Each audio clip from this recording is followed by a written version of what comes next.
एक बार पुनः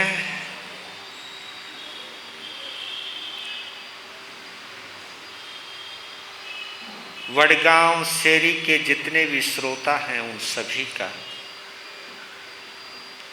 और जो ऑनलाइन सिस्टम पर जमकर बैठ गए हैं, जो हमें तो देख रहे हैं हम नहीं देख पा रहे हैं, उन सभी अदृश्य दर्शकों का दिल की गहराइयों से हार्दिक स्वागत करता हूं।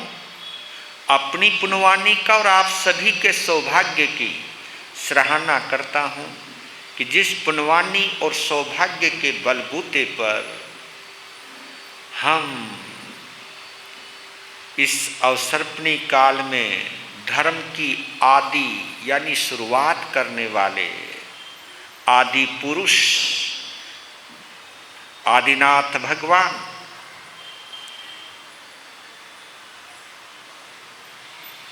उनसे जुड़ने का जो आनंद ले रहे हैं,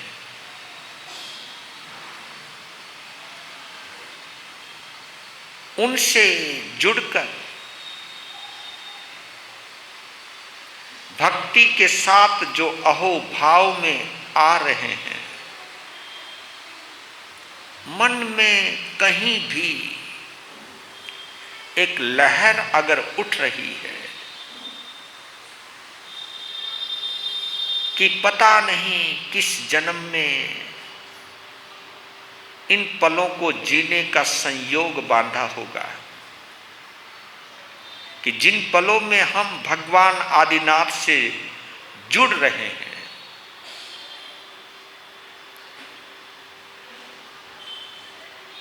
जब हम दुनिया से जुड़ते हैं तो आश्रव होता है अशुभ, लेकिन जब इन्हीं श्वासों के जरिए इसी जीवन के माध्यम से जब हम भगवान से जुड़ते हैं तो उस वक्त सम्यक्त्व की उपार्जना हो सकती है। बस थोड़ी सी मस्ती चाहिए, अहोभाव चाहिए, ऐसा ही भाव चाहिए जैसा भाव जब आप किसी वस्तु की कल्पना करते हो कि ये वस्तु अगर मेरे पास आ जाए तो मेरे जीवन में कितनी खुशी होगी। यही भाव, क्योंकि आप लोगों की जिंदगी में जब कभी आपका पहली बार अपना मकान बनता है तो उस वक्त बहुत खुश होते हो आप कि चलो यार मेरा मकान तो बन गया। जब कभी आपकी दुकान की ओपनिंग होती है तब भी बहुत खुश होते हो, क्योंकि मैंने कई चेहरों को उस वक्त खुशी के रंग में रंगे हुए देखा है। अगर वैसी ही खुशी हमें इन पलों में हो जाए कि क्या खुशकिस्मती है मेरी जो भगवान आदिनाथ की कथा सुनने को मिल रही है।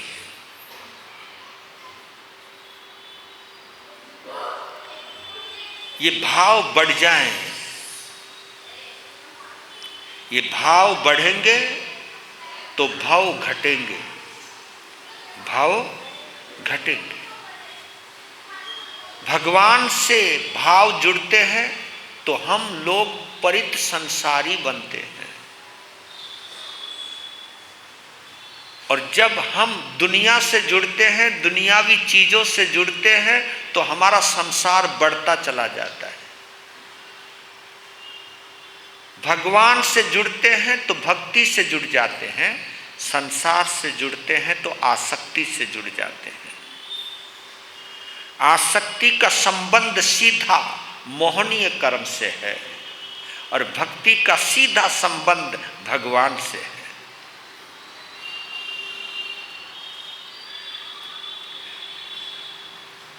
संसार के लोग हमें नीचे की तरफ खींचते हैं और भगवान हमें ऊपर की तरफ खींचता है।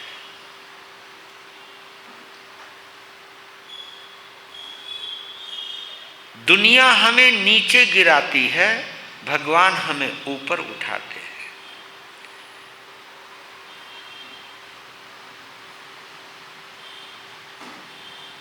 तो इन्हीं भावों से जुड़ करके प्रवेश करते हैं कथा में। 9 तारीख से शुरू की, 9, 10, 11, 12, आज 5वां दिन है। मैं सोचता हूँ कि 17 तारीख तक हम उस मुकाम तक पहुँच जाएं ताकि मैं 18 को आप लोगों को फ्री करूँ। शाम के वक्त आपका कार्यक्रम है, 19 तारीख को भी आपका कार्यक्रम है। अगर बाई चांस हम वहाँ नहीं पहुँच पाते हैं जहाँ मैं पहुँचना चाहता हूँ इस कथा के माध्यम से, तो 18 की सुबह करेंगे कथा, 19 की सुबह करेंगे और 20 का तो है ही धूम धड़ाका। आपके धूम धड़ाके के बाद यहाँ पूर्णाहुति करेंगे और ये नज़ारा मैं पहली बार लेऊंगा। 42 साल की दीक्षा होगी, नज़ारा पहली बार लूँगा। इसलिए इस आंगन को मैं बार बार नमन करता हूँ। ये आंगन भगवान आदिनाथ से जोड़ने वाला बना। क्यों? क्योंकि पहली बार मैं भगवान आदिनाथ की कथा कर रहा हूँ और मैं हमेशा याद करूँगा, जब कभी भी दूसरी बार, तीसरी बार, चौथी बार, 5वीं बार, जितना जिंदगी मौका देगी मुझे ये कथा सुनाने का, लेकिन दिल में एक ख्याल तो आएगा कि इसकी शुरुआत, हाँ, इसलिए कहता हूं कि इस आंगन को छोड़ने के बावजूद भी आप इस आंगन से जुड़ा रहूंगा।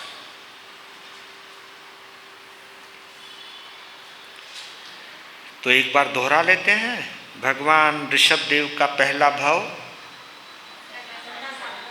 Dhanna सार्थवा, very good. दूसरा भाव युगलियों का, तीसरा भाव देवलोक का, चौथा भाव महाबल का, 5वां भाव ललितांग देव का, वेरी गुड। और छठा भाव वज्र जंघ का, जिस पर हम चल रहे हैं। वैसे तुम्हें समझ में तो आ रहा है ना, या यूं ही बोले जा रहा हूं मैं? आ रहा है ना समझ में? तो देखो आराम से बैठे हुए नुकन जी भाई, वो जी समझ में आओ ना आओ, बस आप सुनाते जाओ।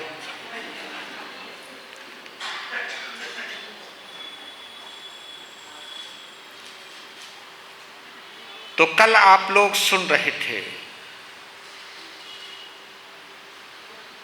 श्रीमती, जिसको जाति स्मरण ज्ञान हुआ है, अपने देवलोक के प्रेमी को जिसने याद किया है,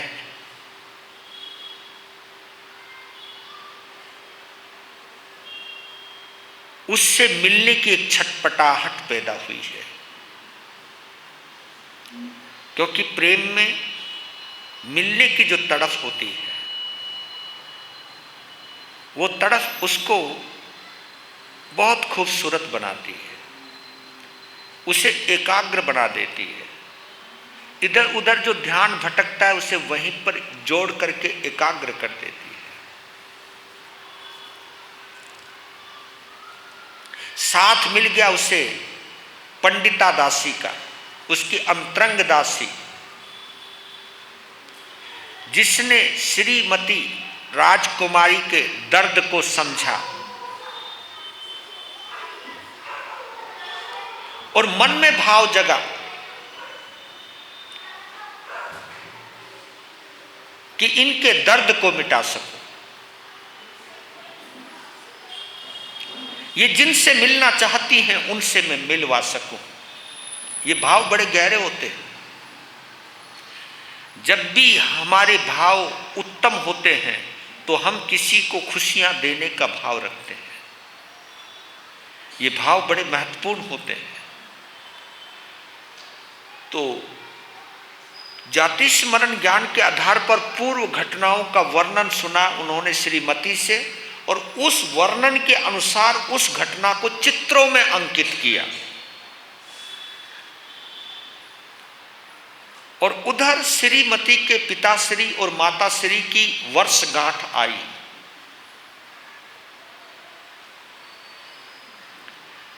वज्रसेन और गुणवती ये श्रीमती के माता पिता हैं। वर्षगांठ पर वज्रसेन ने सभी को बुलाया और सभी आ रहे हैं। उसी वक्त दिमाग लड़ाया और मुख्य मार्ग पर जो रास्ता राजमहल की ओर जाता है, राजमार्ग की ओर जाता है, राजमार्ग उसको कहते हैं जो रास्ता राजमहल की ओर जाए या राजसभा की ओर जाए। तो वहां एक प्रदर्शनी लगाई उसने चित्रों की। श्रीमती जब स्वयं प्रभा थी, देव ललितांग जैसा जैसा वो रूप बताती गई वैसा वैसा उसका स्केच खींचती गई और उसमें रंग भर दिए। और चित्र इस ढंग के बने कि श्रीमती इतनी संतुष्ट हो गई कि जो रूप मेरा था, जो रूप मेरे प्रेमी का था, वही रूप इसने कैसे उतार दिया। यानी उसके बोलने का तरीका इतना जीवंत था, उसका दिल का प्यार इतना जीवंत था, वो बोलती गई और वो उसको रेखांकित करती चली गई। इसको कहते हैं दिल से दिल मिलना और भाव चित्रों के रूप में प्रकट होना। और वो चित्र इतने खूबसूरत हैं, उन चित्रों को लेकर के खड़ी हुई है और उसने कुछ भी शर्म नहीं की कि लोग क्या कहेंगे। जो भी राजा गुजरता है, जो भी राजकुमार गुजरते हैं, वो कहते एक बार देख के जाओ, देख के जाओ, देख के जाओ। देखते गए, खूबसूरत है, अच्छा है, कहते जाए, आगे निकल जाए। इतने में एक दूरदर्शन राजा का राजकुमार दुर्दांत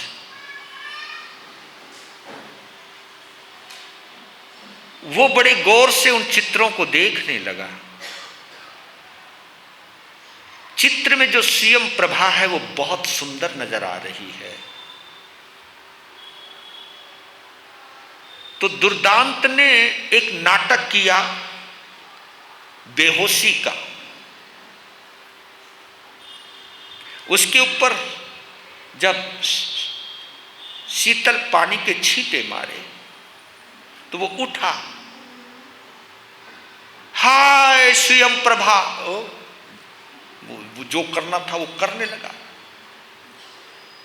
और वो पंडिता दासी देख रही है, क्योंकि उसमें जो जो लिखा हुआ था वो उसने पढ़ लिया था।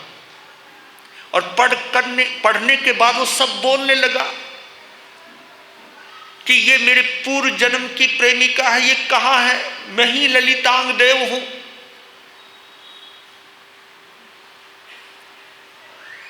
पर दासी कच्ची गोटी खेलने वाली नहीं थी। उसने सोचा कि हर खूबसूरत चीज को पाने की तमन्ना तो हर कोई रखता है, लेकिन ये चीज जिसकी जिम्मेवारी मैंने ली है वो प्रॉपर हाथ में जानी चाहिए, उसकी पहचान होनी चाहिए। कुछ चीजें जो उसने चित्रों के साथ लिख दी थी और कुछ बातें वो थी जो उसने सुनी थी लेकिन लिखी नहीं थी। क्योंकि कौन सच्चा है कौन झूठा है उसका पता तो तभी लगेगा ना कि जो छुपी हुई बातों को बताए, ना कि लिखी हुई बातों को बताए।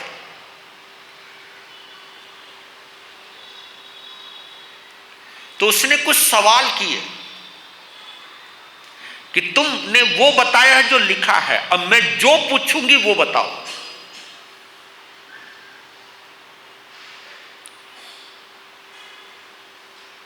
ललितांग की प्रेमिका देवलोक से निकल करके कहां पर आई थी, उसमें भी एक नाम छुपा हुआ था।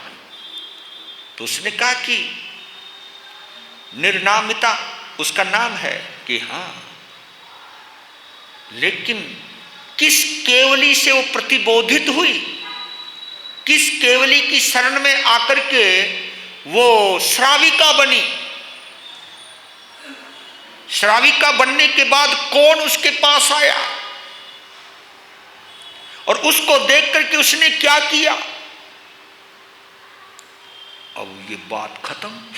ओ हाँ, मैं भूल गया, पुराना हो गया ना, तो समझ गई। फिर भी उसका अपमान नहीं किया। कहा कि बहुत खुशी की बात है, आप ललितांग हो, आप धात की खंड जाइए, आपकी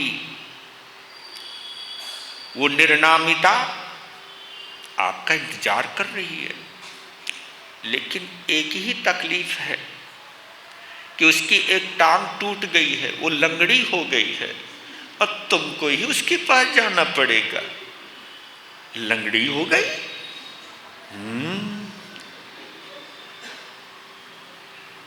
अब बेचारे का जितना जोश आया सारा जोश खत्म कि चेहरा चाहे कितना सुंदर हो, अगर टांग ही नहीं है तो करूंगा क्या।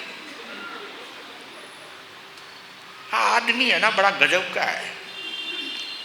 खुद में चाहे कितनी कमी क्यों ना हो, लेकिन सामने वाले में कोई कमी नहीं होनी चाहिए।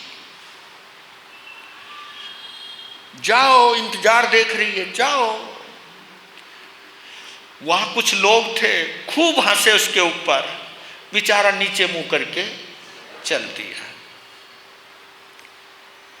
लेकिन थोड़ी देर के बाद वज्र जंग वहां से गुजरा और जैसे ही उन चित्रों पर नजर पड़ी, चित्रों पर नजर पड़ते ही एकदम, जिसको कहते हैं ना इलेक्ट्रिकल शॉक, एकदम झंझनाट गया और वहीं पर उसे जाति स्मरण ज्ञान हुआ।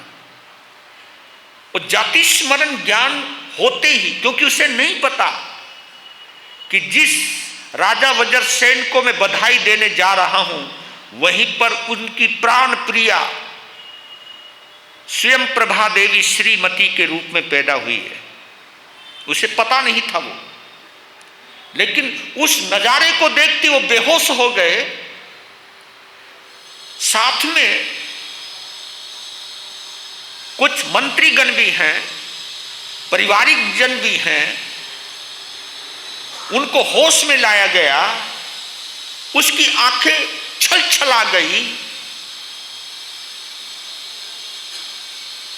एक भी कदम उसने आगे नहीं बढ़ाया, रुक गया और हिचकियां भर के रोने लगा कि यही वो है जिसके साथ मेरे जन्मों का नाता है, जिसके साथ मेरे दिल का नाता है।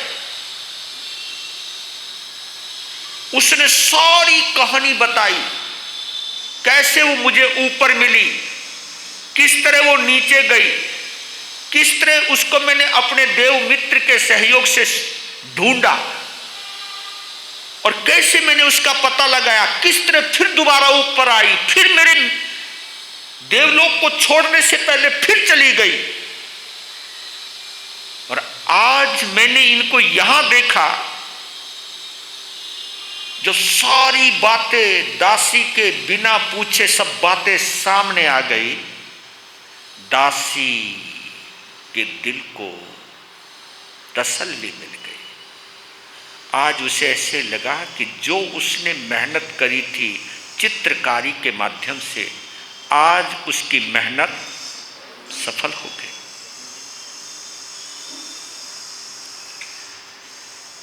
कहा कि जिनके लिए आप तड़फ रहे हो वो भी आपके लिए तड़फ रही है, और आपकी मोहब्बत ने और उनकी मोहब्बत ने आखिर वहीं खींचकर बुला लिया जो चीज जिसकी जहां पर थी। बाकी का काम मेरे ऊपर छोड़िए, आप राजा का आतिथ्य स्वीकार कीजिए, बाकी मैं काम करती हूँ, आप पहुँचो। पंडिता समस्त अपने सामान को समेटकर सबसे पहले श्रीमती के पास गई और कहा उदासी छोड़ो। जिसके लिए तुम तड़फ रही हो वो स्वयं चलकर आया है। नाम उनका वज्रजंग है। हैं? हाँ। पंडिता ने राजा वज्रसेन, जिसकी वो बेटी है, उनके पास गए और पूरी हिस्ट्री बताई कि तुम्हारी बेटी किस तरह बेहोश हुई, किस तरह गुमसुम हो गई, किस तरह उदास हो गई, और आज उसका बिछड़ा हुआ प्रेमी 2-3 भवों का वो अब मिला है उसको, और वो और कोई नहीं, लोहारगढ़ नगर के राजा स्वर्णजंग का बेटा वज्रजंग है, जो आपके आतिथ्य स्वीकार करने के लिए यहां पर आए हैं। बस राजन, मैं आपकी दासी हूं, छोटे मुंह बड़ी बात कर रही हूं, लेकिन अपनी बेटी को अगर तुम कुछ दे सकते हो तो उसका प्रेम उसको दे दीजिए, क्योंकि वो उनके बिना जिंदा नहीं रहेगी, उनके बिना वो खुश नहीं रहेगी, उनके बिना वो मुस्कुराहट के साथ नहीं रहेगी। ये बात सुनते ही वज्रजंग का बड़ा जबरदस्त स्वागत किया वज्रसेन ने, और अपनी तरफ से प्रपोजल रखा अपनी पुत्री का हाथ देने का। वो तो तैयारी थे, तो बात सिरे चढ़ गई, बात जम गई, बात जमा दी। आए थे अकेले, शादी करा दी।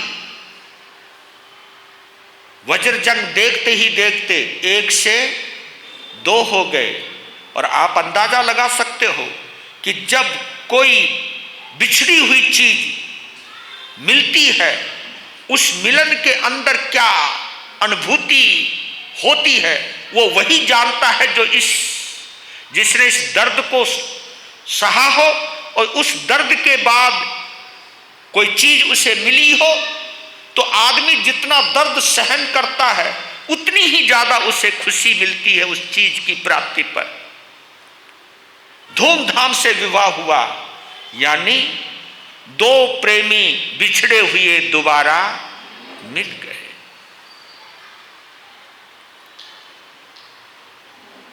वज्रजंग अपनी श्रीमती को लेकर के ससुराल से विदा हुई है,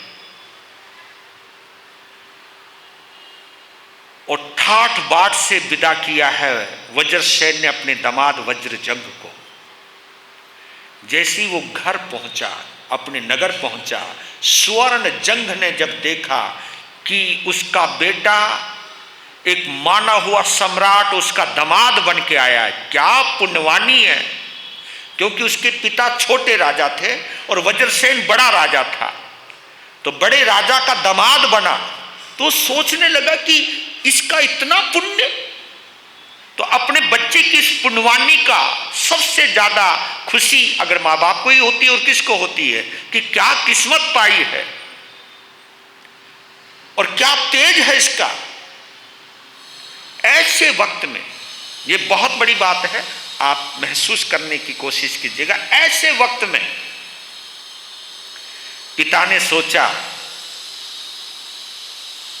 कि अब वज्रजंग पूरी तरह राजगद्दी को संभालने के लायक बन गया है, क्योंकि अब वो राजा का दामाद बन गया है, और जिसकी पुण्यवानी इतनी जबरदस्त है उसकी राज सत्ता को संभालने में कोई कमी नहीं आएगी।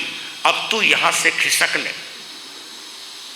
तुम लोग तो खिसकने वाले हो नहीं, पर लेकिन ये कहानी इसलिए भी सुना रहा हूं भगवान आदिनाथ की कि आप लोग जो जो आगे बढ़ते हो आपकी पकड़ मजबूत होती जाती है।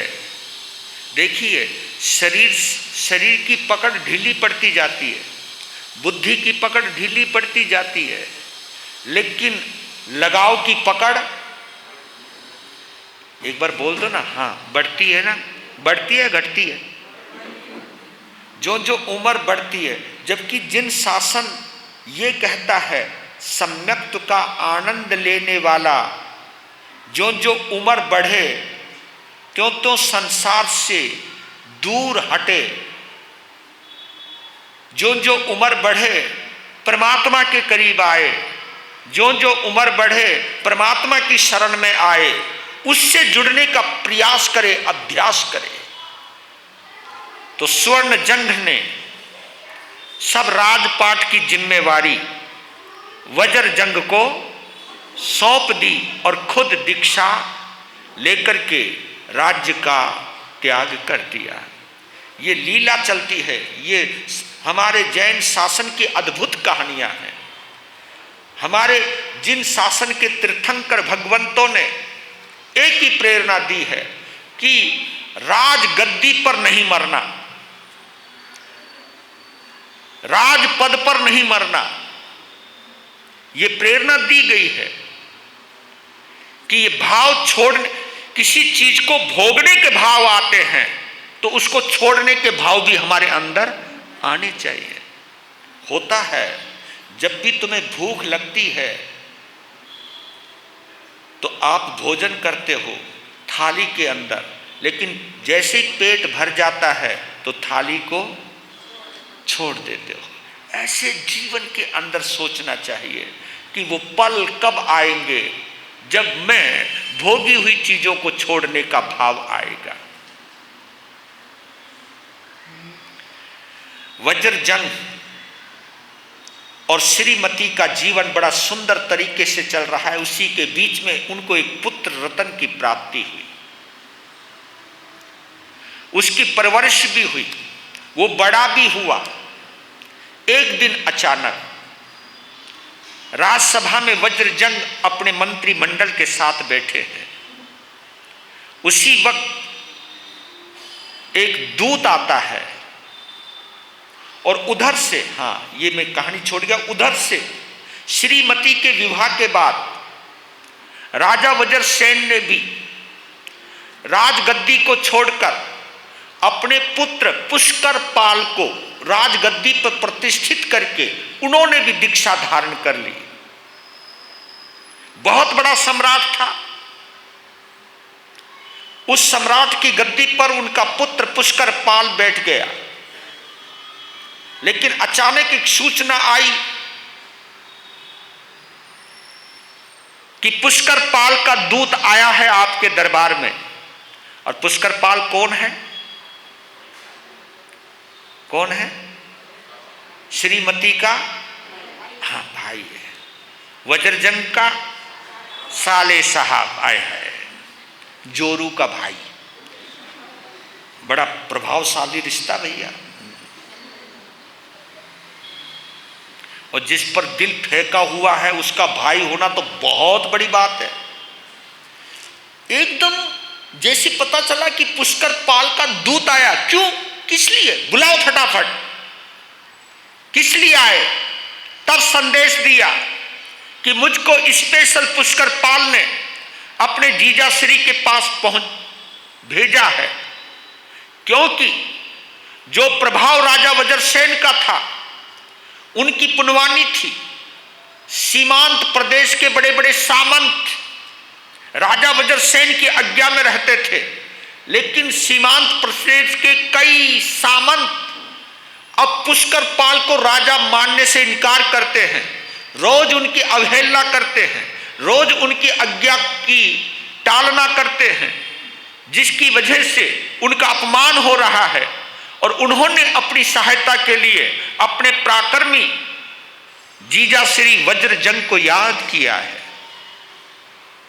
जब ये शब्द सुने बाजुएं फड़कने लगी, कहा कि जाओ पुष्कर पाल को कहना कि जब तक तुम्हारा जीजा जिंदा है उन्हें डरने की कोई जरूरत नहीं। दूत बड़ा प्रसन्न होकर के वापस लौट गया। सूचना दी श्रीमती को। श्रीमती ने कहा, क्या सोचा? क्या सोचा? उसकी रक्षा करूंगा, और जो जो भी उसके आगे सिर उठा रहे हैं, पहली बात तो मेरा नाम सुनते ही उनका सिर अपने आप झुक जाएगा। और जिनका नहीं झुका उनको मैं झुका दूंगा। सिंपल सी बात है। तब कहने लगे श्रीमती कि आपसे एक बात कहूं। हाँ बोलो। क्योंकि प्रेमी जो लोग होते हैं ना, कभी कभी उनके सामने बोलने की जरूरत नहीं पड़ती, वो दिल की बात तो आंखों से ही समझ जाते हैं। कहा कि मैं समझ गया, तुम यही कह रहे हो कि मैं भी तुम्हारे साथ चलूंगी। मुझे भाई से मिले बहुत साल हो गए हैं, उनसे मिल भी लूंगी। यही? हाँ। तुमने कैसे जाना? पहले से जानता हूं। ये प्रेम की ताकत है। इसलिए कहता हूं कि जब प्रेम गहरा होता है तो किसी को बोलने की जरूरत नहीं पड़ती, बिन बोले ही सुनाई दे जाता है। प्रेम को गहरा करो तो इतना करो कि किसी को बोलने की जरूरत ना पड़े। और ये प्रेम की ताकत है। और मैं एक ही चीज कहता हूं, इस पंचम आर्य में एक चीज प्रतिदिन कमजोर होती जा रही है। 50 साल का तो अनुभव मेरे पास भी है। 50-55 साल पहले, और मेरे बुजुर्ग भी बैठे होंगे, उस जमाने में और इस जमाने में एक अंतर है, अगर महसूस किया हो। पहले घरों के अंदर मैंने गांव में देखा है, बड़ी उम्र की महिलाएं जो अंगूठा टेक हुआ करती थी, जिनको पढ़ना भी नहीं आता था, वो अपने परिवार के, और जिस परिवार के अंदर 25-50 जने रहा करते थे, प्रत्येक का चेहरा पढ़ लिया करती थी। किसको क्या पहनना है, किसको क्या खाना है, किसको क्या करना है, क्या कहना चाहते हैं, वो अनपढ़ महिला बिना अंगूठा टेक होने के बाद चेहरा पड़ जाती थी। आज के समय में लोगों को किताबें पढ़ने की आदत तो पड़ चुकी है, लेकिन चेहरे पढ़ना भूल गए। चेहरा वही पढ़ता है जिसके दिल में प्रेम होता है। किताबें वो पढ़ता है जिसका दिमाग तेज होता है। और याद कर लेना, किताब पढ़कर तुम बहुत बड़े ऑफिसर हो सकते हो, बहुत बड़े प्रोफेसर हो सकते हो, बहुत बड़े डॉक्टर भी हो सकते हो, बहुत बड़े इंजीनियर भी हो सकते हो, बहुत बड़े साइंटिस्ट भी हो सकते हो, लेकिन चेहरा पढ़ने वाला एक सद्गृहस्थ हो सकता है, एक असली माँ बाप बन सकता है, एक असली पिता पुत्र भी बन सकते हैं। पहले रिश्ते चेहरों को पढ़ने से चला करते थे। आज रिश्ते कमजोर इसलिए हो गए क्योंकि लोग पढ़े लिखे तो बहुत हो गए, चेहरा पढ़ना भूल गए।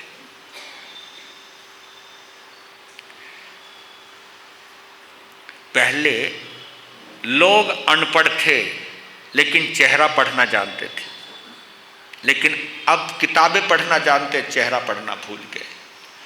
और आदमी के अंदर ईगो आ गई, ये कई चीजें आई हैं। तो श्रीमती को अपने पति पर नाज हुआ कि मेरे दिल के भाव कैसे पढ़ लिए। ये प्रेम पढ़ना सिखाता है। तो दोनों पति पत्नी पूरी सेना को लेकर के अपने पुत्र को कहा कि तुम संभालना और हम जा रहे हैं। वो चल दिए पूरी सेना को लेकर के। जब सेना आगे गई, एक सरकट नाम वन आया जहां से उनको रास्ते से गुजर करके अपनी ससुराल में जाना था। लेकिन आदिवासी लोगों ने कहा कि आप यहां से मत जाइए, क्योंकि इस जंगल के अंदर एक दृष्टि विष सांप है, उसकी नजरों में ज्वाला है, उसकी नजरों में आग है। वो अपनी आंखों की नजर में बांधकर ही सामने वाले को मार देता है और वो बहुत पराक्रमी है। आप खुशी की जगह जा रहे हो तो ये रास्ता इधर से जाता है। तो उस वक्त वज्रजंग ने उन आदिवासियों की बात मानी और रास्ता बदलकर पहुंच गए अपने ससुराल में। तो पुष्कर पाल ने बहन और बहनोई का बड़ा भव्यतम स्वागत किया। दो सेनाएं आपस में मिली। स्वागत होने के बाद संदेश भेजा गया सीमांत प्रदेश के सामंतों के पास। जैसी वज्रजंग का नाम सुना कि वज्रजंग अपने पुष्कर पाल की रक्षा करने के लिए, अपने साले साहब की रक्षा करने के लिए आ गए हैं, तो उनके पराक्रम की चर्चा वो हुआ करती थी। तो सामंतों ने सरेंडर कर दिया, सामंतों ने समर्पण कर दिया। जिन्होंने थोड़े से सिर उठाए, मना की, आनाकानी की, जैसी वो सामने गया वज्रजंग, उसका पुण्य का प्रभाव इतना था कि उसको देखते ही समर्पित हो गए। समस्या बिना खून बहाए समाधान को पा गई। अपने जीजा श्री का ये चमत्कार देकर के क्या भव्यतम स्वागत किया। और उस स्वागत समारोह के अंदर जो सीमांत प्रदेश के सामंत थे वो सभी आए और सभी ने उनका स्वागत करके पुष्कर पाल का भी स्वागत किया, उनका भी स्वागत किया और सिग्नेचर किया कि हम आपके, आप हमारे, समस्या खत्म। तो कुछ समय के बाद वापिस ही आना था, तो वापिस चल पड़े। उसी सरकट नाम पर के वन के अंदर वो पहुंचते हैं और जैसे ही वहां पहुंचे सरकट वन के महाने, तो फिर आदिवासी आए। कहा कि अंदर से जाऊं या बाहर से? कहा कि अब आपको अंदर से जाने की जरूरत नहीं है, बाहर से जाने की जरूरत नहीं है, आप अंदर से चले जाओ। क्या हुआ उस दृष्टि विष का कि आपके जाने के बाद इस जंगल के अंदर दो मुनि,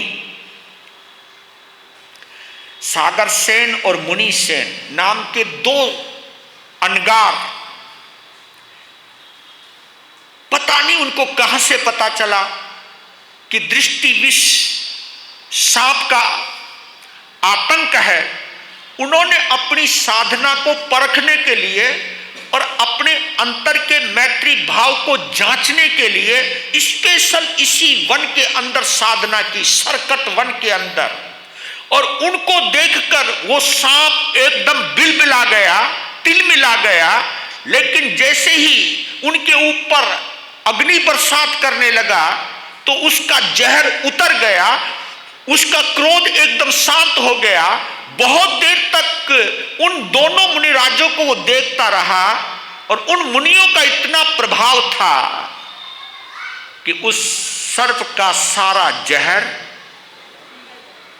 निकल गया, शांत हो गया और वो इसको छोड़कर चला गया। वहीं पर समोसरण की रचना हुई है, क्योंकि उन दोनों मुनियों को वहीं पर केवल ज्ञान हुआ। देवताओं का आना हुआ, समोसरण का लगना हुआ और उधर से अचानक वही वज्रजंग और श्रीमती का सेना सहित वहां पर आगमन हुआ। देखिए किस तरह इस तरह के संयोग बनते चले जाते। जैसे वो प्रवेश करता है उस सुरम्य वातावरण के अंदर, उस समोसरण के अंदर जैसे प्रवेश करता है और दोनों मुनिराजों का भव्य ललाट देवी देवताओं की उपस्थिति को महसूस करता है, तो उस वातावरण को देखकर अंदर से एक आह्लाद होता है। और जब देशना शुरू हुई, उस देशना का अमृत जब बरसने लगा, उसका भी उन्होंने दिव्य आनंद का पान किया। उस वातावरण में स्वयं को इतना जोड़ लिया, उनकी वाणी सुनने के बाद एक भाव पैदा हुआ कि नगर जाकर अपने पुत्र को राजपाट सौंपकर हम दीक्षा ग्रहण करेंगे। ये बात श्रीमती को कहा। श्रीमती बहुत समय हो गया इस दुनिया के झमेलों में पड़े हुए। जब हम युद्ध करने के लिए जा रहे थे तो यहाँ सांप का आतंक था। जब हम वापिस लौट के आए तो मुनिराज, केवल ज्ञानी मुनिराजों के दर्शन हुए, प्रवचन सुनने का मौका मिला। अब इस वक्त को जाया नहीं करना, दीक्षा लेकर के अपना कल्याण करेंगे। श्रीमती ने कहा, जो आज्ञा, चलो तो सही। चल दिए और देखिए उधर से वज्र जंग का जो बेटा जवान हो चुका था, क्योंकि कई महीने लग गए थे उनके, उस बीच में वज्र जंग और श्रीमती के पुत्र राजकुमार ने षड्यंत्र रचा कि बाप जवान था, प्रभावशाली था, प्रतापी था, और उस राजकुमार के मन में राजगद्दी पर बैठने की ललक पैदा हो गई। और यह भी तो एक लालच, बहुत गंदा लालच होता है। इस गद्दी का आकर्षण बहुत गंदा होता है। उस आकर्षण को पूरा करने में अगर कोई भी दीवार आड़े आती है, कोई भी बाधा आड़े आती है, उस बाधा को दूर करने का भाव बनता है। तो उन्होंने सोचा कि सामने तो मैं मुकाबला कर नहीं सकता, लेकिन षड्यंत्र रचता हूं। उस षड्यंत्र के अंदर सबसे पहले जो कर्मचारी थे उनको अपने विश्वास में लिया और एक योजना बनाई कि जिस कक्ष में मेरे माता पिता सोते हैं वहीं पर जहरीला धुआं छोड़ करके उनको वहीं मारूंगा। उनके मरने के बाद मैं राजगद्दी पर बैठूंगा। ये देखिए, ये क्रोध, मान, माया, लोभ, ये जो कसाय होते हैं, कभी कम कभी ज़्यादा, लेकिन कभी कभी इतने प्रचंड हो जाते हैं कि अंदर से रिश्तों को भी मार दिया करते हैं। इसलिए ये कसाय बहुत गंदे चीज़ होती है।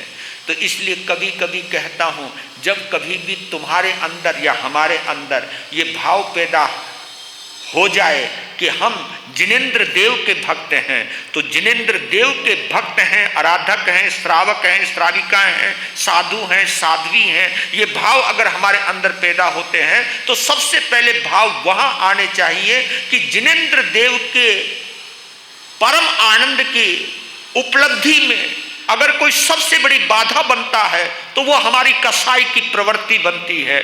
हम इन कसाई की प्रवृत्ति को किस तरह कम करें, ये विचार हमारे अंदर आने चाहिए। तो राजगद्दी पर सौंपने का भाव ला करके देखा जाए तो केवल ज्ञानी मुनिराजों के उस समोसरण के अंदर, उनके अंदर जो आकर्षण विषयों का था, शरीर का आकर्षण था, उस आकर्षण की जगह धर्म का आया, संयम का आकर्षण आया। क्योंकि राजगद्दी को छोड़ना और उससे निवृत्त होकर के संयम की साधना करने का संकल्प लेना, यह तभी आ सकता है जब शरीर का आकर्षण कम हो जाए, आत्मा का आकर्षण बढ़ता चला जाए। तो जैसे उन्होंने प्रवेश किया अपने कक्ष में, बाहर से दरवाजा लड़के ने बंद किया और जहरीला धुआं छोड़ा। जब वो उनके श्वास घुटने लगे तो सोचने लगा कि क्या हुआ। कहा कि जहरीला धुआं है। और कोई नहीं, दुनिया से एक ना एक दिन तो जाना ही है। देखिए, ऐसे वक्त ये प्रताप है उस केवल ज्ञानी मुनिराजों के प्रवचन का कि उस स्थिति के अंदर प्राण घुट रहे हैं लेकिन अंदर से शांतता है, और उन्हीं शांतता के क्षणों के अंदर दोनों पति पत्नी ने अपने प्राणों को छोड़ दिया।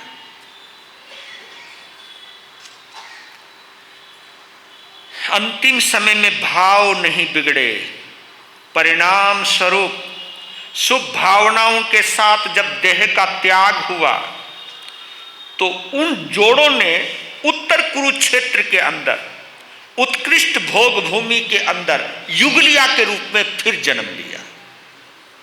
युगलिया के रूप में फिर उन्होंने जन्म लिया, जहां लंबा कद, लंबी आयु और 3 दिनों के बाद भूख लगे, वो भी अल्प भूख लगे और अल्प रस में ही तृप्ति का आनंद हो जाए, ऐसा उन्होंने उस भोग भूमि का आनंद लेकर के समय आने पर अपनी देह को छोड़ा। तो 8वां भव, क्योंकि 6ठा भव वज्रजंग का, 7वां भव फिर युगलिया का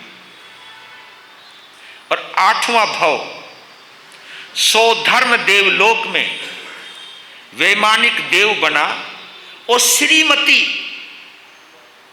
जो थी उनके साथ उनका मित्र देव बना। वहां देवी नहीं बनी, वहां देव बना। दोनों मित्र देव के रूप में वहां पर उनका जन्म होता है। वहां रहते हुए लंबी उम्र जीते हुए उस वक्त उन दोनों मित्र देवों ने महाविद्य क्षेत्र में जाना, विहरमानों का दर्शन करना, उनका प्रवचन सुनना और धर्म ध्यान करना। बेशक देवता चरित्र की पालना नहीं करते, ये बात है, देवता चरित्र की पालना नहीं करते, लेकिन सम्यक दर्शन उनका बहुत मजबूत होता है। द्वादशांगी के वो ज्ञाता भी होते हैं। तो आप ये समझिए, वो श्रद्धा के साथ उस जिनवाणी का श्रवण करना और उस समय को पूरा गुजारना और फिर 9वें भव के अंदर कहाँ उनका जन्म हुआ, उसका जिक्र आज नहीं कल करेंगे, इत्मीनान से, आराम से करेंगे। तो कल 9वें भव का जिक्र करेंगे और ये 9वां भव बड़ा महत्वपूर्ण है।